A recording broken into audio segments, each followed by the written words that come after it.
300 करोड़ के आंकड़े को छोड़िए, अब तो यह कहा जा रहा है कि स्त्री 2 500 करोड़ के आंकड़े को पार कर सकती है। मगर हां, इस साल आने वाली है एक फिल्म जो बहुत ही आसानी से स्त्री 2 का रिकॉर्ड तोड़ देगी। कौन सी फिल्म है वो, इंतजार करना पड़ेगा। हेलो, वेलकम, खुशामदीद, नमस्कार। आप देख रहे हैं एक ऐसा शो जिसका नाम है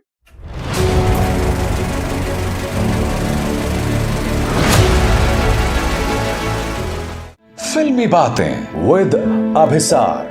फिल्मी बातें विद अभिसार में आज हम आपको बतलाने जा रहे हैं कि कौन सी फिल्म स्त्री 2 का रिकॉर्ड तोड़ सकती है। जी हां, अभी से ही बाजार में मार्केट एक्सपर्ट्स ने स्त्री 2 के रिकॉर्ड की बात करनी शुरू कर दी है। वर्ल्ड वाइड स्त्री 2 ने आसानी से 300 करोड़ का आंकड़ा पार कर दिया है। और दिलचस्प बात यह है दोस्तों, मंगलवार को उम्मीद की जा रही थी कि फिल्म में जबरदस्त क्रैश आएगा, नहीं आया। बहुत ही सामान्य सी कमी आई और यह जो कहा जा रहा था कि फिल्म क्रैश हो सकती थी, बिल्कुल नहीं हुई है दोस्तों। इसका मतलब दर्शकों को अभी भी स्त्री 2 पसंद आ रही है और कामकाजी दिनों में भी यह शानदार बिजनेस कर रही है।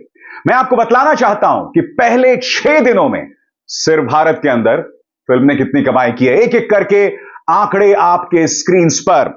सबसे पहले दिन जो फिल्म ने कमाई की, और इसमें मैं पेड प्रीव्यूज की कमाई को शामिल कर रहा हूं। सबसे पहले दिन स्त्री 2 ने कमाई की है 62 करोड़ की। दूसरे दिन 31 करोड़ 50 लाख। मैं आपको बतलाना चाहूंगा दोस्तों, यह वो दिन था 31 करोड़ 50 लाख, यानी कि 15 अगस्त के बाद 16 अगस्त, जिस दिन छुट्टी नहीं थी, इसीलिए इसमें गिरावट आती है।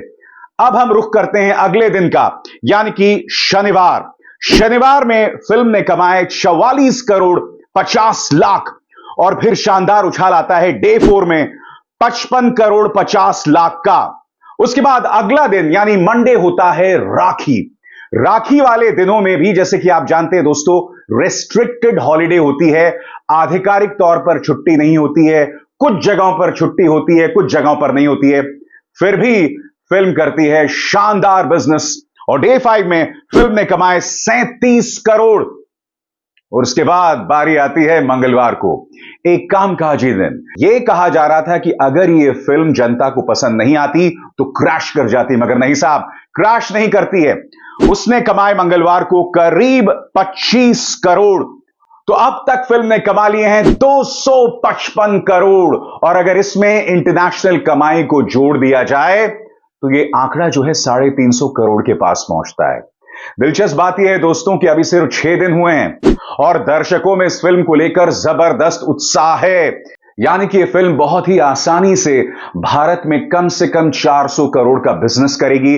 मुझे ताज्जुब नहीं होगा दोस्तों अगर यह 500 करोड़ भी पार कर जाए। इसका अर्थ साफ है कि अब यह चुनौती देने वाली है बड़ी बड़ी फिल्मों को। और कौन कौन सी बड़ी फिल्में हैं वो आपके स्क्रीन पर? पठान, जवान, एनिमल, सलार, ये तमाम फिल्में जो हैं उसे चुनौती मिल रही है एक ऐसी फिल्म से जिसका बजट सिर्फ 50 करोड़ था। और सबसे बड़ी बात दोस्तों, ये जो पूरा यूनिवर्स है, ये यूनिवर्स यानी हॉरर फिल्मों का यूनिवर्स, ये अब बड़ा होता जा रहा है, दिलचस्प होता जा रहा है, क्योंकि इसमें न सिर्फ भेड़िया है, सरकटे का आतंक तो था ही, और इसके अलावा वैम्पायर्स ऑफ विजयनगर जिसमें आ रहे हैं आयुष्मान खुराना। यानी कि स्त्री के साथ भेड़िया और वैम्पायर भी जुड़ रहा है। और सबसे बड़ी बात, इन सारी फिल्मों में गुदगुदाने वाली कॉमेडी तो होगी और साथ ही जबरदस्त जंप स्केयर्स। अब सवाल यह किया जा रहा है कि क्या इस साल कोई ऐसी फिल्म आ सकती है जो स्त्री 2 का रिकॉर्ड तोड़ दे? जी हां दोस्तों, एक ऐसी ही फिल्म की बात की जा रही है जो बहुत ही जबरदस्त ब्रांड है। पहले से ही उसके पार्ट 1 और पार्ट 2 ने शानदार बिजनेस किया था। और आप सही समझे, मैं बात कर रहा हूं भूल भुलैया पार्ट 3 की। जैसा कि आप जानते हैं, भूल भुलैया पार्ट 1 में अक्षय कुमार थे, उसके बाद आती है भूल भुलैया पार्ट 2। और यह ना भूलें, भूल भुलैया पार्ट 2 आती है कोरोना के आसपास।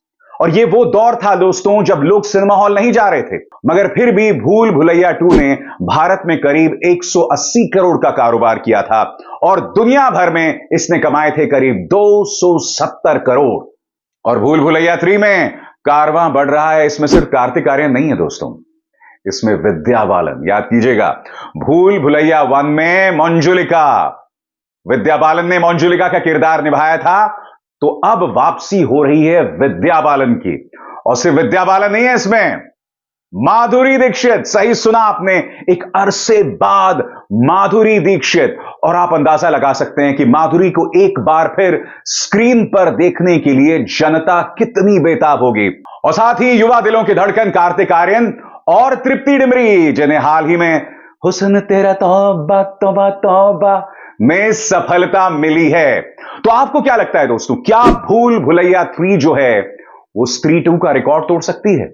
और सबसे बड़ी बात, अगर स्त्री 2 500 करोड़ के करीब पहुंच रही है तो अंदाजा लगाइए आने वाली फिल्मों के लिए, यानी स्त्री 3 को लेकर किस तरह की क्यूरियोसिटी मिलने वाली है।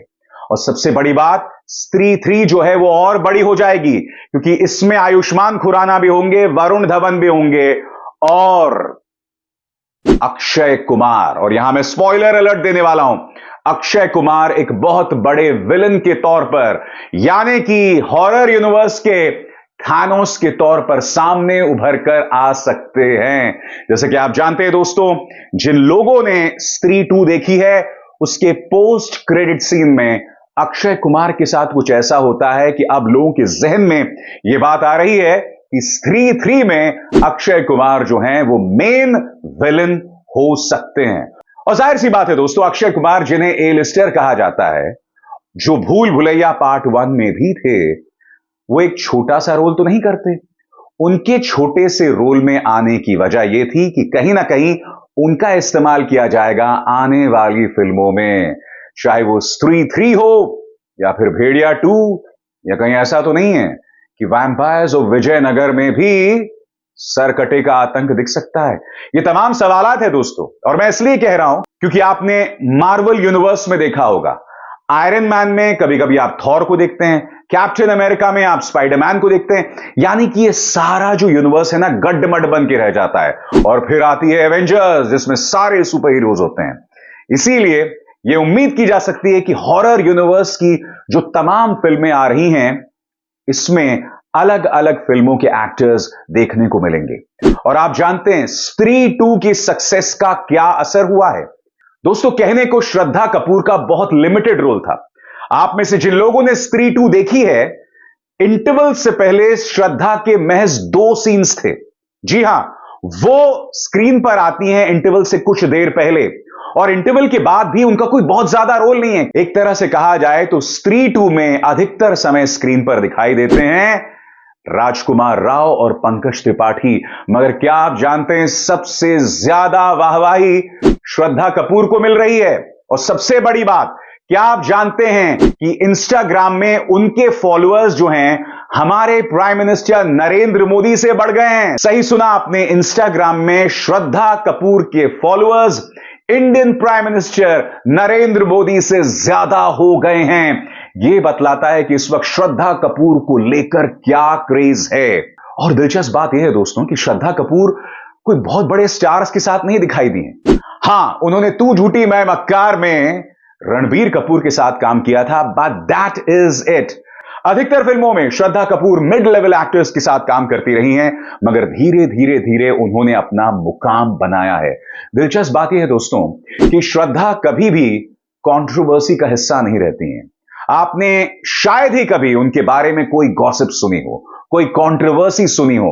हालांकि उनके पिता शक्ति कपूर तो कई कंट्रोवर्सीज का हिस्सा रहे हैं, मगर श्रद्धा कभी भी किसी कंट्रोवर्सी का हिस्सा नहीं रही। वो धीरे धीरे खेलती रही, और वो जो कहानी है ना, slow and steady wins the race, ये श्रद्धा पर बखूबी लागू होता है। धीरे धीरे धीरे वो अपना मुकाम बना रही हैं, और मेरा तो ये मानना है कि आने वाले दिनों में वो अपना मुकाम सिर्फ हॉरर यूनिवर्स में नहीं, कुछ अच्छी लव स्टोरीज में भी या ड्रामा में भी बनाने वाले हैं। इंतजार कीजिए, आने वाले दिनों में आप श्रद्धा का तूफान देखेंगे। तो अभिसार शर्मा को दीजिए इजाजत। नमस्कार।